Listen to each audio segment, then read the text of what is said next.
Welcome back. Today our topic is diffraction of light. Important topic है examination point of view से, और हमारे पास wave optics का ये लास्ट टॉपिक भी है अकॉर्डिंग टू सिलेबस। तो डिफ्रैक्शन ऑफ लाइट हमारे पास क्या होता है? It is a phenomena of bending of light around the corner of an obstacle when an obstacle is placed in the path of light. देखिए हमारे पास obstacle हमारे पास क्या होता है? एक रुकावट होती है। जब भी हमारे पास लाइट ट्रेवल करती है और लाइट के सामने एक ऑब्स्टेकल को अगर आप रखोगे, आप एक रुकावट को अगर आप रखोगे आप, तो जब उस पर स्ट्राइक करेगी, उस ऑब्स्टेकल के कॉर्नर पर जब हमारे पास लाइट स्ट्राइक करेगी तो लाइट क्या हो जाती है? बेंड हो जाती है। तो लाइट का बेंड होना, जब भी हमारे पास लाइट एक ऑब्स्टेकल्स के कॉर्नर पर फॉल करती है तो उसको क्या कहा जाता है? That is known as diffraction of light. Simple में कहते हैं bending of light around the corner of an obstacle. तो ऑब्स्टेकल के कॉर्नर पर जब हमारे पास लाइट फॉल करती है तो लाइट क्या होती है? बेंड होती है। तो उस फिनोमेना को क्या कहा जाता है? That is known as diffraction of light. तो देखिए यहाँ पर कुछ एग्जांपल के जरिए से हम थोड़ा सा पहले डिफ्रैक्शन ऑफ लाइट समझाएंगे आप, उसके बाद हम diffraction due to a single slit पढ़ेंगे हम, जिसको फ्राउनहोफर डिफ्रैक्शन भी हम बोलते हैं हम। तो देखिए यहाँ पर आपके पास एक सोर्स ऑफ लाइट है, ये आपके पास एस सोर्स ऑफ लाइट है, यहाँ से लाइट निकल रही है और सामने ऑब्स्टेकल है, ये आपके पास एक ऑब्स्टेकल है। तो जब इसके कॉर्नर्स पर, ये कॉर्नर्स हैं, जब लाइट इसके कॉर्नर्स पर फॉल करेगी, सामने स्क्रीन है। देखिए लाइट ऐसी जानी चाहिए ना, लाइट हमारे पास देखो यहाँ पर हमारे पास जब इसके कॉर्नर पर फॉल करेगी तो लाइट बेंड हो रही है, नीचे के लिए आ रही है, तो यहाँ पर भी बेंड हो रही है, ऊपर के लिए आ रही है। तो ये आपके पास जो हमारे पास ज्योमेट्रिकल शेडो, जो हमारे पास ऑब्स्टेकल का शेडो यहाँ पर आपके पास बन रहा है, वो शेडो आपको डिक्रीज, आपको स्मॉल नजर आएगा। क्यों? क्योंकि यहाँ पर ये लाइट जो है इस शेडो के अंदर आ रही है, इंटर हो रही है इस शेडो के अंदर। यहाँ पर भी नीचे से भी हमारे पास इंटर हो रही है और ऊपर से भी हमारे पास इस शेडो के अंदर हमारे पास लाइट इंटर हो रही है। इसका मतलब यहाँ पर जब लाइट इसके कॉर्नर पर स्ट्राइक कर रही है तो लाइट बेंड हो रही है around the corner of an obstacle. ये हमारे पास ऑब्स्टेकल है तो इसके कॉर्नर पर हमारे पास लाइट बेंड हो रही है, तो इसको क्या कहा जाता है? That is known as diffraction of light. यहाँ पर हमारे पास ऑब्स्टेकल है ये, तो ऑब्स्टेकल हमने रखा। अब आप अगर एक स्लिट को भी अगर आप सामने रखोगे, आप जैसे हमारे पास एक स्लिट है, हमारे पास यहाँ पर सोर्स ऑफ लाइट है, यहाँ से लाइट निकल रही है, तो इस स्लिट्स के कॉर्नर पर जब लाइट स्ट्राइक करेगी, देखिए यहाँ पर और यहाँ पर, यहाँ से तो हमारे पास लाइट तो निकलेगी हमारे पास। तो ये देखिए हमारे पास यहाँ पर आप देखोगे आप, ये ऑब्स्टेकल है, ये ऑब्स्टेकल है, बीच में स्लिट है हमारे पास, तो इसका मतलब शेडो यहाँ पर बनेगा। इस स्लिट से हम कहेंगे इस ऑब्स्टेकल का शेडो यहाँ पर बनेगा, इसका भी यहाँ पर बनेगा। अब देखो ये शेडो आपके पास क्या हो जाएगी? डिक्रीज हो जाएगा, समाल हो जाएगा। कैसे हो जाएगा समाल? देखिए लाइट जब इस कॉर्नर पर स्ट्राइक करेगी तो लाइट देखो नीचे के लिए हमारे पास, हालांकि लाइट आगे जानी चाहिए तो लाइट थोड़ा सा बेंड हो रही है नीचे के लिए। ये लाइट जो हमारे पास जब कॉर्नर पर स्ट्राइक करेगी तो नीचे के लिए बेंड हो रही है, और यहाँ पर भी जब कॉर्नर पर स्ट्राइक करेगी तो ऊपर के लिए बेंड हो रही है लाइट। समझे आप? तो इसका मतलब इस स्लिट्स के कॉर्नर पर जब हमारे पास लाइट स्ट्राइक करती है तो लाइट क्या हो रही है? नीचे के लिए बेंड हो रही है, ऊपर के लिए बेंड हो रही है। तो इस फिनोमेना को क्या कहा जाता है? ये भी हमारे पास, यहाँ पर भी हमारे पास क्या हो रही है? बेंडिंग ऑफ लाइट हो रही है। तो यहाँ पर देखिए लाइट जो है इंटर कर रही है किस में? शेडो में। यहाँ पर शेडो था, यहाँ पर भी शेडो था, तो इस शेडो में हमारे पास लाइट क्या कर रही है? इंटर कर रही है। तो इसको भी कहा जाता है that is known as diffraction of light. तो ये यहाँ पर लिखा है मैंने, डिफ्रैक्शन ऑफ लाइट हमारे पास क्या होता है? It is a phenomena of bending of light around the corner of an obstacle placed in the path of light. तो जब भी हम एक ऑब्स्टेकल के सामने लाइट को रखेंगे तो हमारे पास लाइट क्या हो जाती है? वो बेंड हो जाती है। उसको क्या कहा जाता है? That is known as diffraction of light. अब यहाँ पर जो हमारे पास जो है, ये आपके पास हमने डिफ्रैक्शन पैटर्न हमने स्क्रीन पर दिखाया है। ये आपके पास स्क्रीन है, तो स्क्रीन पर हमारे पास हमने स्क्रीन पर एक डिफ्रैक्शन पैटर्न को दिखाया है। तो ये हमारे पास इस डिफ्रैक्शन को क्या कहा जाता है? इसको कहा जाता है फ्राउनहोफर डिफ्रैक्शन भी हम बोलते हैं। फ्राउनहोफर डिफ्रैक्शन हम इसको बोलते हैं, या हम इसको बोलते हैं diffraction due to a single slit. एक सिंगल स्लिट के जरिए से हम, ये आपके पास एक सिंगल स्लिट है AB, इस सिंगल स्लिट के थ्रू हम लाइट को पास ऑन करेंगे हम, और इस सिंगल स्लिट के थ्रू हम डिफ्रैक्शन पैटर्न इस स्क्रीन पर दिखाएंगे हम। तो अब देखिए हमारे पास यहाँ पर किस तरीके से यहाँ पर डिफ्रैक्शन पैटर्न दिखाया गया है स्क्रीन पर। यहाँ पर एक सिंगल सोर्स ऑफ लाइट है, ये आपके पास S क्या है? सोर्स ऑफ लाइट है। समझे आप? मोनोक्रोमेटिक सोर्स ऑफ लाइट, आपको पता ही monochromatic source of light emit करती है सिंगल वेवलेंथ ऑफ लाइट। समझे आप? जिसकी वेवलेंथ हमारे पास क्या होती है? सिंगल होती है। तो यहाँ से लाइट इमिट हो रही है, सामने लेंस को रखा गया है, लेंस L1। अब ये क्यों रखा गया है? देखिए हमारे पास जब भी हमारे पास लाइट पैरेलल में आती है हमारे पास, ये आपके पास एक प्लेन वेव फ्रंट हमारे पास इस AB स्लिट पर फॉल कर रहा है। तो प्लेन वेव फ्रंट कब बनता है? जब हमारे पास रेज ऑफ लाइट इस प्लेन वेव फ्रंट पर हमारे पास परपेंडिकुलर में फॉल करती हैं, पैरेलल में आती है हमारे पास रेज ऑफ लाइट। ये हमारे पास ये रेज ऑफ लाइट्स कैसे आ रही हैं? पैरेलल में आ रही हैं। तो पैरेलल में जब रेज ऑफ लाइट्स आती हैं और ये प्लेन वेव फ्रंट आपका कब बनता है? ये हमारे पास इस प्लेन वेव फ्रंट पर हमारे पास रेज ऑफ लाइट पैरेलल में आनी चाहिए, तभी जाकर आपका प्लेन वेव फ्रंट बनेगा। ये कब आपका प्लेन वेव फ्रंट बनता है? जब आपके पास सोर्स ऑफ लाइट जो होता है इट इज एट इन्फिनिटी पर होता है, काफी लार्ज डिस्टेंस पर जब हमारे पास क्या होता है, सोर्स ऑफ लाइट होता है, तो तब जाकर आपका प्लेन वेव फ्रंट बनता है। लेकिन जब लेबोरेटरी में आप प्लेन वेव फ्रंट बनाना चाहोगे आप, तो लेबोरेटरी में तो हम सोर्स ऑफ लाइट को काफी दूर तो नहीं रख सकते हैं। हम क्या करते हैं, हम यहाँ पर लेंस का यूज करते हैं। इस लेंस की हेल्प से हम प्लेन वेव फ्रंट बनाते हैं। हम ये आपके पास W एक प्लेन वेव फ्रंट है। कैसे? ये लेंस है, लेंस के फोकस पर, यहाँ पर आपके पास फोकस है, यहाँ पर हम एक सोर्स ऑफ लाइट को रखते हैं। समझे आप? जैसे यहाँ पर हमने एक लैंप को जलाया जो मोनोक्रोमेटिक लाइट को क्या कर रहा है, इमिट कर रहा है, सिंगल वेवलेंथ की लाइट को इमिट कर रहा है। तो यहाँ से ये हमारे पास कहाँ पर होता है सोर्स ऑफ लाइट? ये फोकस पर होता है, इस लेंस के फोकस पर होता है, प्रिंसिपल फोकस पर होता है, F0 पर होता है। तो यहाँ से ये रेज ऑफ लाइट्स निकल रही हैं, रेज ऑफ लाइट्स ऐसे निकल रही हैं। तो जब इस लेंस पर फॉल करेंगे तो लेंस इन रेज ऑफ लाइट्स को पैरेलल में आगे छोड़ेगा। तो जब पैरेलल में ये पैरेलल बीम ऑफ लाइट्स आगे जब देगा तो इसकी वजह से हमारे पास एक प्लेन वेव फ्रंट बनेगा। W आपके पास क्या है, ये प्लेन वेव फ्रंट बन रहा है। ये प्लेन वेव फ्रंट फॉल करेगा इस स्लिट्स पर, AB स्लिट्स पर। जब इस AB स्लिट्स पर ये प्लेन वेव फ्रंट फॉल करेगा तो इसकी वजह से एक डिफ्रैक्शन पैटर्न स्क्रीन पर नजर आएगा। डिफ्रैक्शन पैटर्न स्क्रीन पर कैसे नजर आता है? सेंटर में आपको एक ब्राइट डार्क फ्रिंज नजर आती है O पॉइंट पर, और उसके बाद अल्टरनेट डार्क ब्राइट फ्रिंजेस आपको नजर आएंगी विद डिक्रीजिंग इंटेंसिटी। देखिए सेंटर में देखो एम्पलीट्यूड बड़ा है, उसके बाद एम्पलीट्यूड कम होता जाएगा ब्राइट फ्रिंजेस का। तो ब्राइट फ्रिंजेस का on either side of the bright fringe, या आपके पास ब्राइट फ्रिंज है सेंट्रल फ्रिंज के आइदर साइड में, फिर लाइट की इंटेंसिटी कम होती जाएगी आइदर दोनों साइड्स, ऊपर के लिए भी और नीचे के लिए भी। इंटेंसिटी कम होते होते खत्म हो जाएगी। तो इसको क्या कहा जाता है? इसको कहा जाता है डिफ्रैक्शन पैटर्न।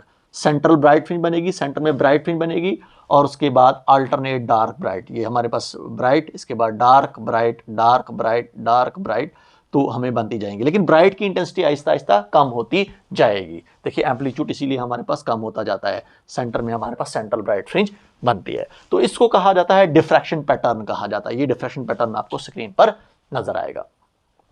ये इस डिफ्रैक्शन पैटर्न को स्क्रीन पर फोकस हम करते हैं किसकी वजह से? अगर हमने इसको देखना होता है इस लेंस से, लेंस L2 से, इसकी हेल्प से हम क्या करते हैं, फोकस करते हैं डिफ्रैक्शन पैटर्न को स्क्रीन पर देखते हैं हम। समझे आप? इस लेंस L2 से, समझे आप, इस डिफ्रैक्शन पैटर्न को। तो वही यहां पर लिखा है मैंने, S is a monochromatic source of light placed at the focus of the lens L1। Lens L1 के फोकस पर हमने किसको रखा है? मोनोक्रोमेटिक सोर्स ऑफ लाइट को रखा है, which gives out parallel beam of light, जो पैरेलल बीम ऑफ लाइट आगे ही देता है। प्रोड्यूस प्लेन वेव फ्रंट, जो प्लेन वेव फ्रंट को प्रोड्यूस करता है W falls on the slit AB, जो इस स्लिट AB पर फॉल करता है। समझे आप? Diffraction pattern focus on the screen with the help of lens L2। Diffraction pattern को हम देखते हैं फिर स्क्रीन पर किसकी वजह से? लेंस L2 की वजह से। The diffraction pattern obtained on the screen with central bright fringe, centre में ब्राइट फ्रिंज होगी हमारे पास O पॉइंट पर, having alternate dark and bright fringes of decreasing intensity on both sides. इसके बाद इसके दोनों साइड्स, यहाँ पर भी ऊपर के लिए भी और नीचे के लिए भी डार्क और bright fringes, alternate dark bright fringes नजर आएंगी। डार्क ब्राइट और इंटेंसिटी, डिक्रीजिंग इंटेंसिटी आपको नजर आएगी, इंटेंसिटी कम होती जाएगी, कम होती हुई आपको नजर आएगी। होगा साइज हमारे पास स्लिट का size as compare to the wavelength of light, इसका साइज जितना स्मॉल होगा, समझे आप, उतना अच्छा डिफ्रैक्शन पैटर्न आपको स्क्रीन पर नजर आएगा। तो इसीलिए इसका स्लिट का साइज अगर स्मॉल होगा तो ज्यादा अच्छे तरीके से डिफ्रैक्शन पैटर्न आपको स्क्रीन पर नजर आएगा, बेंडिंग ऑफ लाइट ज्यादा अच्छे तरीके से होगी। तो ये हमारे पास डिफ्रैक्शन पैटर्न आपको स्क्रीन पर नजर आएगा। सेंटर में ब्राइट फ्रिंज आपको नजर आ रही है, उसके बाद डार्क ब्राइट फ्रिंजेस आपको नजर आएंगे। अब जो डिफ्रैक्शन पैटर्न आपको स्क्रीन पर नजर आता है, सेंटर में O पॉइंट पर आपको ब्राइट फ्रिंज नजर आती है, जिसको बोलते हैं सेंट्रल मैक्सिमा। जो सेंटर में हमारे पास ब्राइट फ्रिंज नजर आती है, इसको बोलते हैं सेंट्रल मैक्सिमा। अब ये सेंट्रल मैक्सिमा कैसे बनता है? All the wavelets reach the point O in the same phase and zero path difference. देखिए आपको पता ही है, यहां से ये वेव फ्रंट आपके पास आ रहे हैं, तो ये वेव फ्रंट जब हमारे पास A पॉइंट पर पहुंचेगा, समझे आप, A पॉइंट पर, ये हम कहेंगे वेव फ्रंट है, तो आपको पता ही है ये वेव फ्रंट है, तो इस वेव फ्रंट का हर एक पॉइंट सोर्स का काम करेगा सेकेंडरी वेवलेट बनाने के लिए। इसका मतलब हर एक पॉइंट, इसमें इनफाइनाइट पॉइंट्स होंगे और इनफाइनाइट पॉइंट से वेव्स निकलेंगी, समझे आप, इनफाइनाइट पॉइंट से वेव्स निकलेंगी, और वो वेव्स जब सुपरिम्पोज करती हैं, वो वेव्स जब मिलती हैं, तो आपके पास डार्क और ब्राइट फ्रिंजेस बनती हैं। तो वही हमारे पास जो है यहाँ से वेव्स निकल रही है, जैसे हम कहेंगे यहाँ से भी वेवलेट्स निकल रही हैं। वेवलेट्स जब बनती हैं तो उसी से हमारे पास वेव फ्रंट भी बनता है फिर बाद में, क्लियर आपको। तो यहाँ से भी हमारे पास वेवलेट्स निकल रही है, सिंपल में कहेंगे वेव ही कहोगे आप, ए पॉइंट से भी और बी पॉइंट से भी। तो देखिए ए पॉइंट से जब वेव निकल रही है ओ पॉइंट पर, बी पॉइंट से भी हमारे पास वेव निकल रही है ओ पॉइंट पर पहुंचेगी, तो ये दो हम कहेंगे ये वेव्स क्या कर रही हैं, सुपरइम्पोज कर रही हैं। लेकिन यहाँ पर जितनी जब ए पॉइंट से जो हमारे पास वेवलेट निकलेगी और दूसरी जो हमारे पास बी पॉइंट से जो वेवलेट निकलेगी, दोनों की लेंथ क्या होगी, बराबर होगी। लेंथ, वेव्स की लेंथ क्या होगी, वो बराबर होगी। जब वेव्स की लेंथ बराबर होगी तो पाथ का डिफरेंस नहीं होगा। इसका मतलब पाथ लेंथ बराबर है, इसका मतलब पाथ डिफरेंस कुछ नहीं होगा जब ये दो वेव्स रीच करेंगे कहां पर, एट पॉइंट ओ पर। तो इसका मतलब एट पॉइंट ओ पर इन वेवलेट्स का जो ए और बी से निकलेंगी, इनका पाथ डिफरेंस क्या होगा, 0 होगा। और सेम फेज पर ये हमारे पास दोनों वेव्स निकलेंगी, ए पॉइंट से भी और बी पॉइंट से भी। तो वही लिखा है मैंने, all the wavelets reach the point, जितनी भी हमारे पास यहां से वेवलेट्स निकलेंगे। अब मैंने ए और बी से ही कहा मैंने, लेकिन जहां से जितनी भी वेवलेट्स, क्योंकि दो वेव्स जब सुपरइम्पोज करती हैं तो तभी जाकर आपको ब्राइट और डार्क फ्रिंज मिलती हैं। तो देखिए ऊपर वाले हिस्से से भी वेवलेट्स निकलेंगी, नीचे से भी, तो वही सुपरइम्पोज कर रही हैं। लेकिन जितनी भी वेवलेट्स निकलेंगी उनका पाथ डिफरेंस कुछ भी नहीं होगा। जब वो सुपरइम्पोज करेंगी पाथ डिफरेंस नहीं होगा, उनकी पाथ लेंथ बराबर होगी। तो इसीलिए हमारे पास क्या होगी, पाथ डिफरेंस कुछ नहीं होगा, 0 पाथ डिफरेंस होगा। वो सुपरइम्पोज करेंगे विद ईच अदर। जब वो सुपरइम्पोज करेंगे तो hence the maximum intensity is obtained at point O. तो देखिए जब ये सुपरइम्पोज करेंगे ओ पॉइंट पर, तो उन वेव्स का जो वेवलेट्स सुपरइम्पोज करेंगी कहां पर, ओ पॉइंट पर, जितने भी वेवलेट्स हमारे पास इस स्लिट से निकलेंगे, समझे आप, जो आपके पास ए बी हम कहेंगे वेव फ्रंट से जितने भी वेवलेट्स निकलेंगे जो सुपरइम्पोज करेंगे कहां पर, ओ पॉइंट पर, वो सेम फेज पर, उनका फेज सेम होगा और उनका पाथ डिफरेंस 0 होगा। तो उसकी वजह से यहां पर ओ पॉइंट पर इंटेंसिटी क्या होगी, मैक्सिमम होगी। क्योंकि यहां पर क्या होगा, जैसे हमारे पास क्रस्ट पर फॉल करेगा, समझे आप, क्रस्ट पर फॉल करेगा, ट्रफ पर फॉल करेगा, तो एम्पलीट्यूड बढ़ जाएगा, समझे आप। जैसे एक वेव दूसरी वेव के क्रस्ट पर फॉल कर रहा है, ट्रफ पर फॉल करेगा तो इंटेंसिटी बढ़ जाएगी, एम्पलीट्यूड जब बढ़ेगा तो इंटेंसिटी बढ़ जाएगी, जिसकी वजह से हमारे पास ओ पॉइंट पर एक सेंट्रल मैक्सिमा नजर आएगा, यहाँ पर इंटेंसिटी मैक्सिमम होगी। और देखिए एम्पलीट्यूड यहाँ पर क्या है, देखिए वेव दिखाया मैंने, और इस पॉइंट पर आपको एम्पलीट्यूड भी बड़ा नजर आएगा। तो वही लिखा है मैंने, all the wavelets reach the point O in the same phase and 0 path difference superimpose with each others and hence maximum intensity is obtained at point O. Maximum intensity हमें मिलेगी एट पॉइंट ओ पर। इसके बाद secondary maxima. अब देखिए इसके central, ये हमारे पास सेंट्रल मैक्सिमा होता है। सेंट्रल मैक्सिमा के आइदर साइड, ऊपर जाओ या नीचे के लिए, ये जो हमारे पास होते हैं ब्राइट फ्रिंज जो बनती हैं आपके पास, उनको क्या बोलते हैं, ये हमारे पास सेंट्रल मैक्सिमा को हम प्राइमरी भी बोलते हैं, प्राइमरी मैक्सिमा भी हम इसको बोलेंगे हम। अब इसके बाद जो हमारे पास जो ये सेंटर में ब्राइट फ्रिंजेस, अब जो हमारे पास आइदर साइड्स में अब आपको जो ब्राइट फ्रिंज नजर आ रही हैं ऊपर या नीचे, उनको क्या बोलते हैं, सेकेंडरी मैक्सिमा बोलते हैं उनको। सेंटर वाले को बोलते हैं सेंट्रल मैक्सिमा, लेकिन इसके आइदर, सेंट्रल मैक्सिमा के आइदर साइड, ऊपर या नीचे, जैसे ये वाला पॉइंट, ये वाला पॉइंट, ये वाला पॉइंट, ये मैक्सिमा है, ये ब्राइट फ्रिंजेस है हमारे पास है। तो सेंटर के ऊपर या नीचे हम देखेंगे, हम इनको बोलते हैं सेंट्रल मैक्सिमा, जहां पर आपको ब्राइट फ्रिंज नजर आएगी, समझे आप। तो यहां पर हमारे पास जो है, जैसे आपको मैं कहूंगा, मैं जैसे हम लेट करेंगे पी पॉइंट पर हमारे पास ब्राइट फ्रिंज बन रही है, समझे आप। तो हम कहेंगे यहीं से हमारे पास इस वेवलेट से ही हमारे पास वेव निकल रही हैं, ए बी स्लिट से हमारे पास वेव निकल रही हैं जो सुपरइम्पोज कर रही हैं और पी पॉइंट पर आपको ब्राइट फ्रिंज बनाकर दे रही हैं। तो जब देखोगे आप, यहाँ पर देखोगे आप, तो जब ये वेव्स सुपरइम्पोज करेंगी पी पॉइंट पर, तो आप देखोगे आप यहाँ पर कुछ ना कुछ पाथ डिफरेंस होगा। जैसे हमारे पास बी पॉइंट से वेव निकलेगी, देखिए इसकी लेंथ जो हमारे पास बी पॉइंट से निकलेगी इसकी लेंथ, और जो हमारे पास ए पॉइंट से निकलेगी इसकी लेंथ, आप देखोगे आप, तो बी पॉइंट से जो हमारे पास वेव निकलेगी इसकी लेंथ ज़्यादा होगी, ए पॉइंट से हमारे पास जो वेव निकलेगी उसकी लेंथ कम होगी। तो इसका मतलब पाथ डिफरेंस आपको कुछ ना कुछ मिलेगा, समझे आप। जब हमारे पास पी पॉइंट पर डार्क या ब्राइट फ्रिंज बनेगी, तो पहले हमने लेट किया है पी पॉइंट पर हमारे पास ब्राइट फ्रिंज बन रही है, मैक्सिमम हमारे पास है, तो यहाँ पर आपको कुछ ना कुछ पाथ डिफरेंस होगा हमारे पास पी पॉइंट पर। सबसे पहले वही पाथ डिफरेंस निकालेंगे। At point P, path difference between the waves from A and B. अगर हमारे पास ए से वेव निकल रही है, बी से हमारे पास वेव निकल रही है और पी पॉइंट पर सुपरइम्पोज कर रही है और आपको ब्राइट फ्रिंज बनाकर दे रही है, तो वो पाथ डिफरेंस किसी को होगा, वो पाथ डिफरेंस हमारे पास किसको होगा, बीपी माइनस एपी के को होगा। बीपी में से हम एपी माइनस करेंगे, क्योंकि बीपी बड़ा है, उसमें से एपी निकाल देंगे हम। तो बीपी में से जब AP निकाल दोगे आप, तो आपके पास BN आपके पास बचेगा, समझे आप। तो ये BN हमारे पास क्या होगा, पार्ट डिफरेंस होगा, क्योंकि ये यहां से लेकर यहां तक इतना हिस्सा बड़ा होगा, कौन, ये BP कितना बड़ा है AP से, दैट इज BN इतना बड़ा है, समझे आप। तो ये आपका पार्ट डिफरेंस होगा इन दो वेव्स का, वही लिखा है मैंने BP माइनस AP, यही हमारे पास पार्ट डिफरेंस होगा, इसीलिए हम लिखेंगे पार्ट डिफरेंस इक्वल टू, यहां पर हम इसको बोलेंगे ये BN है हमारे पास, क्या है, BN। तो BN जो हमारे पास होगा पार्ट डिफरेंस होगा इन दो वेव्स का, जो हमारे पास A और B से निकलेंगे। तो अब इसका मतलब A से लेकर P तक और N से लेकर P तक, ये जो N से लेकर P तक और A से लेकर P तक और N से लेकर P तक जो लेंथ होगी, वेव की जो लेंथ होगी वो बराबर होगी, समझे आप। अब हमारे पास ये जो B से वेव निकली है P पॉइंट तक, कितनी ये बड़ी होगी, यहां से लेकर यहां तक BN बड़ी होगी, तो यही BN हमारे पास क्या बनेगा, ये पार्ट डिफरेंस बनेगा। तो सबसे पहले ये BN हम निकालेंगे। हम देखिए ये BN कैसे हम निकालते हैं, यहां पर A पॉइंट से हम एक परपेंडिकुलर ड्रा करते हैं, समझे आप। इस पर हम परपेंडिकुलर ड्रा करते हैं, तो AN परपेंडिकुलर होता है इस पर, यहां पर हम इसका नाम रखेंगे BK पर।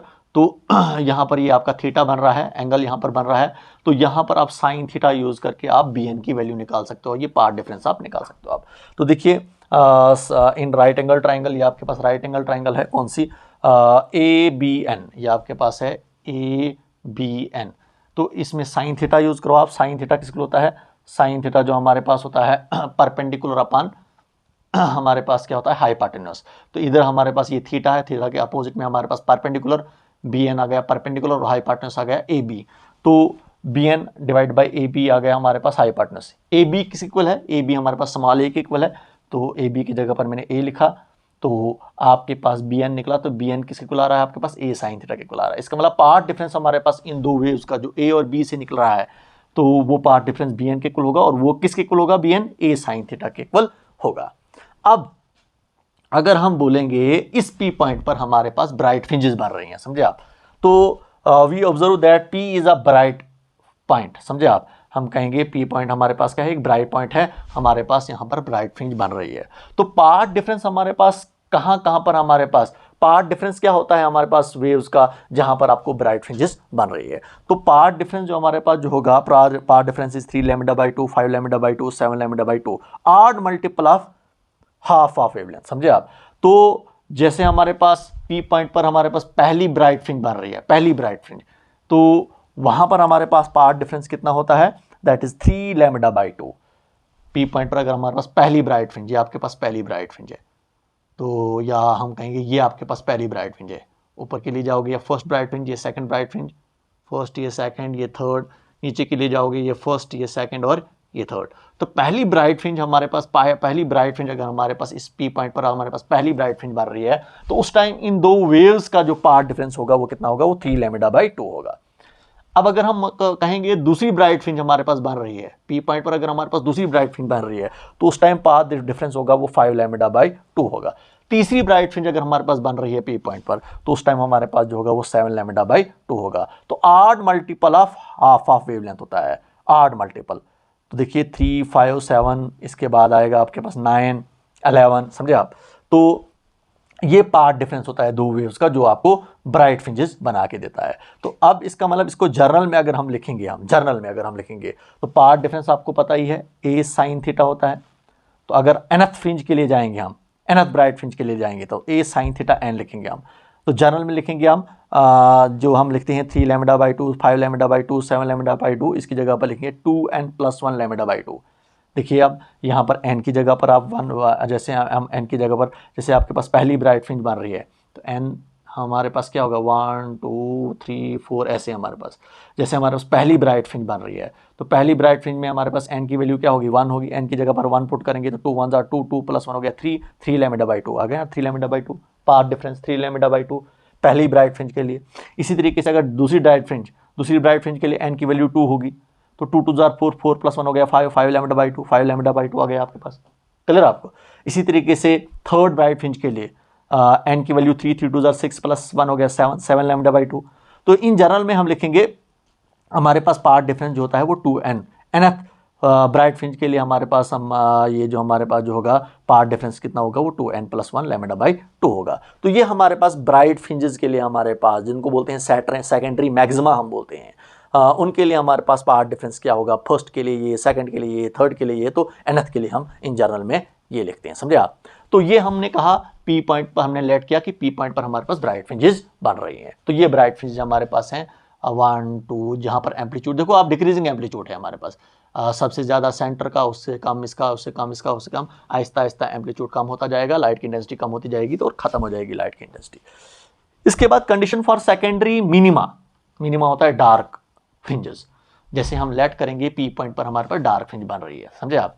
तो डार्क फ्रिंजेस के लिए पार्ट डिफरेंस क्या होता है, देखिए हमारे पास we observe that P point is a dark point. अगर हम कहेंगे P पॉइंट पर हमारे पास डार्क पॉइंट बन रहा है, देखो यहाँ पर ये पहला डार्क पॉइंट, डार्क फ्रिंज, दूसरी डार्क फ्रिंज, तीसरी डार्क फ्रिंज, समझे आप। इसी तरीके से ऊपर के लिए जाएंगे तो first dark fringe, second dark fringe, ये पॉजिटिव में लेंगे ऊपर के लिए हम, नीचे के लिए नेगेटिव में ले लेंगे हम। First dark fringe lambda, second dark fringe 2 lambda, third dark fringe 3 lambda.